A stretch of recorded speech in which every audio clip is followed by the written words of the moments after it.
Au volant, en passant de nombreuses heures sur la route, on peut vivre toutes sortes de situations. Ce sont les routiers qui, grâce à leurs caméras embarquées, parviennent le plus souvent à capturer certains des moments les plus étranges, curieux et même dangereux. Ces comportements peuvent facilement être classés parmi les manœuvres les plus stupides jamais vues sur la route et amènent les spectateurs à se demander sincèrement à quoi certaines personnes peuvent bien penser en conduisant. Même si la réponse la plus probable est qu'elles ne pensent pas du tout. Rencontrer ce type de conducteur est un phénomène mondial, personne n'est donc réellement à l'abri. Freiner brusquement devant un autre conducteur au milieu d'une autoroute n'est en aucun cas une décision intelligente, et tenter une telle manœuvre face à un camion pesant des dizaines de tonnes relève tout simplement de l'inconscience. Selon les règles et le simple bon sens, les camions ont toujours la priorité, même lorsque ce n'est pas le cas d'un point de vue strictement légal. Tout simplement parce que leur taille et leur poids les empêchent de s'arrêter rapidement et en toute sécurité, sans compter qu'ils ne voient pas les véhicules plus petits dans leurs angles morts. Pour transmettre cette précieuse leçon à tous les conducteurs et expliquer pourquoi ce type de comportement ne devrait jamais être tenté sur la route, le conducteur de cette BMW a dû l'apprendre à ses dépens. Ce test de freinage improvisé ne fonctionne pas non plus dans des pays comme la Russie, où agacer un routier pressé d'atteindre sa destination peut laisser des souvenirs inoubliables.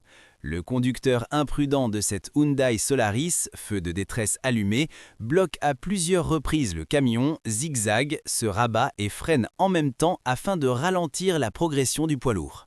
Le routier russe a été tellement marqué par ses manœuvres erratiques qu'il s'est attaché à ce conducteur et a tenté de le raccompagner chez lui. Malheureusement, comme dans les films romantiques, la relation fut courte mais intense. Un autre bon samaritain a décidé de nous donner un exemple concret de la raison pour laquelle il ne faut jamais dépasser par la bande d'arrêt d'urgence, surtout face à un camion avec remorque. La conséquence de la décision de cet homme fut un accident presque inévitable, prouvant qu'il était plus rapide qu'intelligent. Dans un autre cas, le conducteur d'une voiture noire a pensé pouvoir se comporter comme un tyran sur la route en restant à côté d'un bus rouge et en l'empêchant de changer de voie.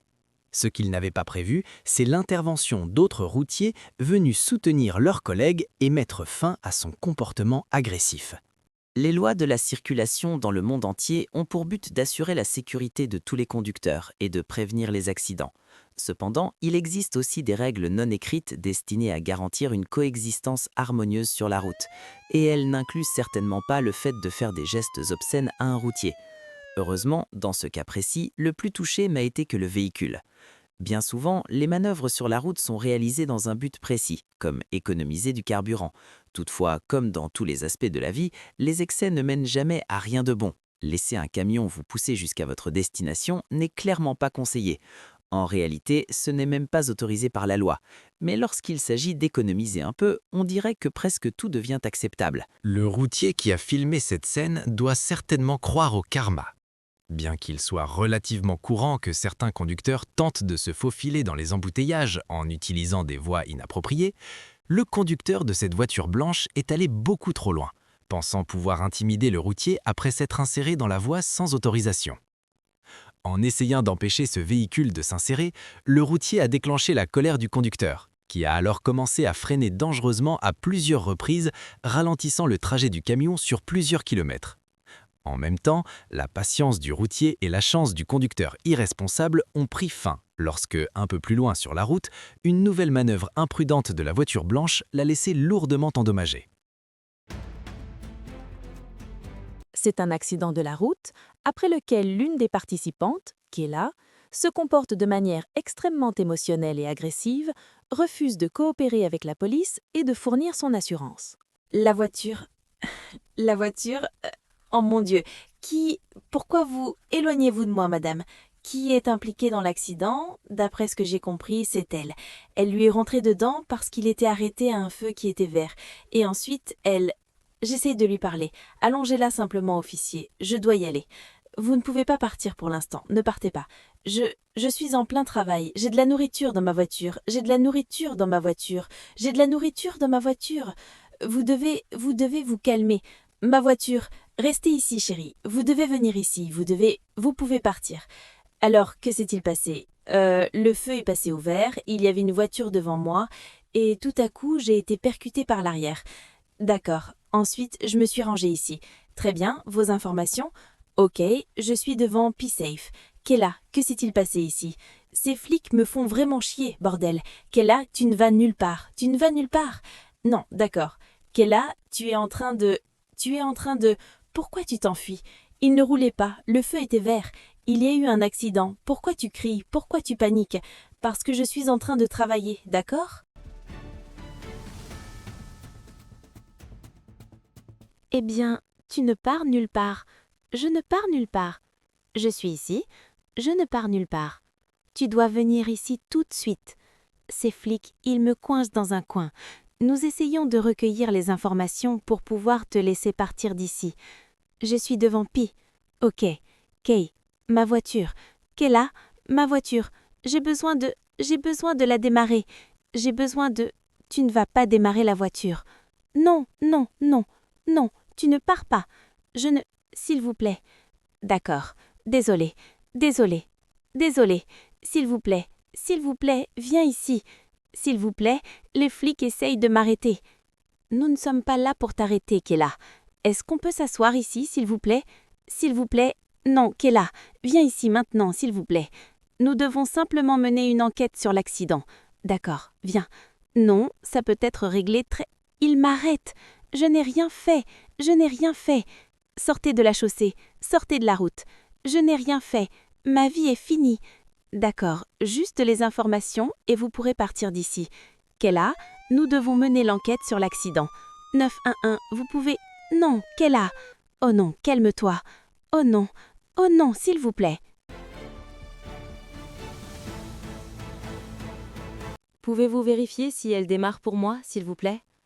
Elle démarre? Oui, on peut faire ça. Je viens d'avoir un accident. Ma voiture... Kayla, ça va, ça va. Il n'y a rien qui fuit? Il ne roulait pas... Et, Kayla, tu as une assurance? Ma voiture... Oh mon Dieu, cette voiture est en parfait état, vraiment. Oh mon Dieu, ça va, ce n'est pas grave. Ma voiture, elle a l'air de pouvoir rouler. Pourquoi vous riez? Pas vraiment. Pas trop. D'accord, vous pouvez vous asseoir dans votre pick-up. Je vais vous donner une carte et vous laisser partir d'ici. Mon Dieu, c'est dingue. Kayla, le radiateur va bien? Et toi, ça va? Tu vas bien? Oh mon Dieu, le radiateur n'est pas endommagé. Tu pourras conduire. Tu ne pars pas. Le feu était vert. Il était vert. On doit juste prendre quelques photos. Non. Non, eh bien, il ne semble pas qu'il ait des dégâts. On dirait que les dommages concernent seulement ta voiture. Oui, je sais. Génial, drôle, vraiment génial. Éloigne-toi de moi. Voilà comment ça... Arrête. Ne me parle pas. Pourquoi tu me parles? Pourquoi tu paniques? Je ne peux pas réparer ça, je ne peux pas réparer ça. Oh mon Dieu, oh mon Dieu, oh mon Dieu. Kay, sors de la route. Quitte la chaussée. Sors de la route. Laisse-moi tranquille, éloigne-toi de moi. Laisse-moi tranquille. Je ne partirai pas. Enlève ton putain de visage de devant moi. Si tu continues à crier, laisse-moi tranquille. Et coupe, si tu continues, je m'en fiche, laisse-moi tranquille. Laisse-moi tranquille. Laisse-moi tranquille. C'est une enquête d'accident assez simple. Je ne fais rien. Tu ne retourneras pas sur la route, tu n'iras pas sur la chaussée. C'est de la folie, c'est de la folie. Je n'arrive pas à vous croire. Vous les gars, non, non, non, non. D'accord. Voulez-vous nous dire ce qui s'est passé? Non. Le feu était vert et il n'a pas avancé. Vous voulez le numéro de dossier? Avez-vous ces informations actuelles? Oui, l'assurance. Je ne vous donnerai rien. Vous avez une assurance? Je ne vous donnerai rien. Très bien, alors on va simplement lui mettre une contravention pour absence de preuve d'assurance. Très bien, mettez-moi une contravention, je m'en fiche, ça me va. Pourquoi est-ce que je reçois une contravention? Je vais vous le réexpliquer. Je ne vais pas rester ici à débattre avec vous. La carte d'assurance dont vous nous avez parlé, vous venez littéralement de nous dire « allez vous faire foutre ». C'est exactement ce que vous nous avez dit. Vous avez une assurance, vous êtes impliqué dans un accident, vous devez fournir notre assurance. Je n'ai pas ces informations, alors qui les a? Kay? Je ne sais pas. D'accord. Souhaitez-vous nous les fournir à un moment donné? Voulez-vous nous dire ce qui s'est passé? Le feu était vert, mes pneus étaient en bon état et j'ai glissé et percuté son pick-up. C'est déjà une meilleure explication que ce que j'avais jusque-là. Pouvez-vous quitter la route? Non, je veux me faire putanement percuter par une voiture. Pourquoi? Pourquoi? C'est un accident. Non, je ne peux pas me permettre de réparer ça. Vous n'aurez probablement pas grand-chose à réparer. Vous êtes franchement stupide. Très bien, je ne vais pas supporter ça, on a fini. Je ne supporterai pas ça. Vous pouvez appeler l'agent Berg demain et lui dire qui est votre assureur. Non. Alors dans ce cas, vous serez verbalisé pour ça. D'accord, je m'en fiche. Elle va griller un feu rouge et provoquer un autre accident. Donc cette contravention-là, et puis celle pour absence d'assurance. Oui, d'accord, c'est assez simple. Mon Dieu. Le lendemain, un agent contacte la victime qui se trouvait dans le pick-up au sujet d'éventuelles accusations supplémentaires contre Kayla. Alors, avant notre arrivée, comment se comportait l'autre partie? Eh bien, je ne pouvais pas avancer, parce qu'il y avait une voiture devant moi et elle m'est rentrée dedans. Ensuite, je me suis rangée, mais il n'y avait pas d'endroit où se garer. Et puis, elle semblait prête à partir. Elle voulait juste partir. Et ensuite, elle est devenue complètement hystérique. Estimez-vous que son comportement d'hier a causé un trouble à l'ordre public? Oh oui, elle criait sur le trottoir, hurlait à plein poumon, elle était complètement hors d'elle. Oui, je comprends. C'est beaucoup trop à gérer, surtout pour un accident mineur.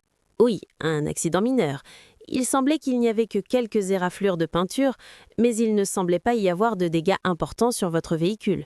A-t-elle fait des déclarations menaçantes à votre égard? Non, juste des cris. Beaucoup de cris. Je ne pense pas qu'il y ait eu de menaces.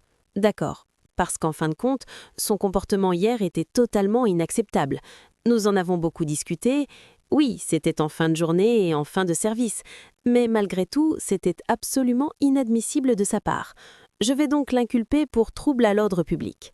Ce n'est pas quelque chose que vous devriez avoir à subir à cause d'un accident, et ce n'est pas une manière appropriée de se comporter pour quelque chose qui était, en gros, comparable à percuter un cerf. Oui, je me demande même si elle n'était pas sous l'influence de quelque chose. Mais oui, j'ai déjà eu quelques contacts avec elle auparavant et ça correspond assez bien à son comportement habituel. D'accord. Je voulais juste m'assurer que si nous engagions des poursuites contre elle, vous estimiez bien qu'elle avait causé un trouble. Je pense que tout le monde dans les environs l'a clairement constaté. Oui, elle courait partout. Très bien, merci d'avoir pris le temps de me parler. Je voulais simplement vous contacter et m'assurer que c'était approprié. Passez une excellente journée. Vous aussi, prenez soin de vous. Kayla a reçu une contravention pour conduite à une vitesse inadaptée aux conditions de circulation. Elle a été reconnue coupable et condamnée à payer 136,60 $. Elle a également reçu une contravention pour non-respect des distances de sécurité. Elle a été reconnue coupable et condamnée à payer 250 $ supplémentaires. Elle a aussi été verbalisée pour conduite d'un véhicule sans assurance, mais cette accusation a été abandonnée car il a été établi qu'elle avait bien une assurance, mais qu'elle était trop agressive pendant l'incident pour la fournir aux agents.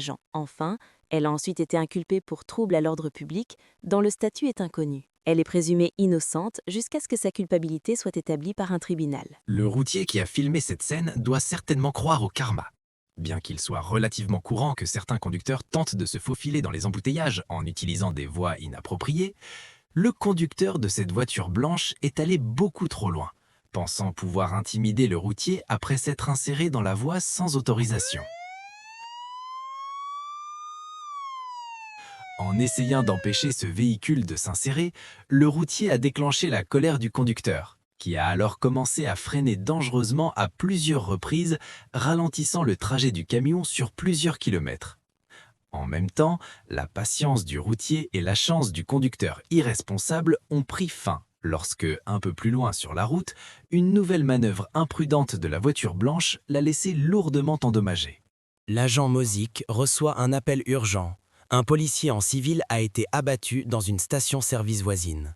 Et aujourd'hui, pour la première fois, nous obtenons un regard exclusif sur tout ce qui a mené à ce moment critique. Le 13 juillet 2021, une fusillade est signalée à la station-service Pilot. Les appels au 911 commencent à affluer. À cet instant, un appelant paniqué décrit en détail ce qui vient de se produire, tandis que les événements continuent de se dérouler. Service 911 du comté de Ricine, quelle est votre urgence? Une station-service, une pompe à essence sur la route K. Quelqu'un vient de tirer sur une personne à la station. Savez-vous s'il va bien? Il l'a tué, il est mort. Et oui, je pense qu'il est mort. Après la fusillade, l'assaillant a tenté de prendre la fuite dans le véhicule de la victime, mais a échoué. Il a ensuite essayé de voler une seconde voiture, toutefois le propriétaire a réussi à s'enfuir rapidement avant que le tireur ne puisse agir. Dans un geste de désespoir, l'assaillant a tiré plusieurs coups de feu sur le véhicule en fuite, mais heureusement sans parvenir à neutraliser le conducteur. La transcription des communications du 911 indique que des coups de feu ont été tirés pendant l'altercation, alors même que l'appel était en cours. C'est une personne blanche. Une seconde, pouvez-vous donner des informations sur la personne qui a tiré? Il tire encore? Oui, il tire toujours. Êtes-vous en sécurité? Oui, tout le monde est à terre.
Le tireur est ensuite retourné en courant vers son propre véhicule et s'est rendu à une autre station-service située à environ 2 miles plus loin. L'un des agents se rendant d'urgence sur les lieux a croisé le suspect alors que celui-ci tentait d'atteindre ce qui semblait être sa prochaine cible. Voici la fatidique vidéo de la caméra embarquée. Le suspect est John McCarthy. La veille, McCarthy avait fait changer les serrures de son appartement. Un voisin qui a souhaité garder l'anonymat l'a décrit comme nerveux, agité et courant dans tous les sens comme un fou environ 1 heure avant la fusillade. Environ 1 heure avant l'incident, l'alarme incendie de l'appartement de McCarthy avait été déclenchée, provoquant la fuite paniquée des voisins. Mais McCarthy était introuvable. Des forces de l'ordre de tout le comté de Ricane avaient rapidement convergé vers les multiples scènes de crime. Voici un montage vidéo de 15 secondes montrant ces agents se rendant sur place à toute vitesse. L'un des adjoints des shérifs intervenant a intercepté le suspect. Cette vidéo n'avait jamais été rendue publique auparavant. L'adjoint savait que le suspect se trouvait à proximité et a ralenti à une vitesse d'intervention d'urgence normale. Le suspect s'est manifesté en l'espace de quelques secondes. 929. Coup de feu signalé. Je me dirige vers la station-service mobile. Centrale, le suspect a abattu quelqu'un à la station mobile puis s'est tiré dessus. Je suis avec un officier hors service qui a été touché. Besoin d'une intervention de secours immédiate à la station mobile. Le suspect est ici, juste ici. Évidemment, on sécurise le périmètre.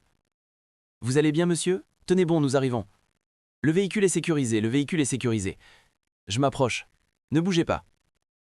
À l'insu du tireur, la personne dont il tentait de voler le véhicule était en réalité un adjoint du shérif du comté de Rhine, hors service et en civil. Le véhicule était une voiture de police banalisée. Les événements ont rapidement conduit à un échange de tirs. Au cours de la fusillade, l'agent en civil et le suspect ont tous deux été touchés par des balles. Peu après, le suspect s'est suicidé. Bien que le tireur ait visé plusieurs cibles à différents endroits, une seule personne en plus du tireur lui-même a succombé à ses blessures. L'officier hors service a survécu à la fusillade.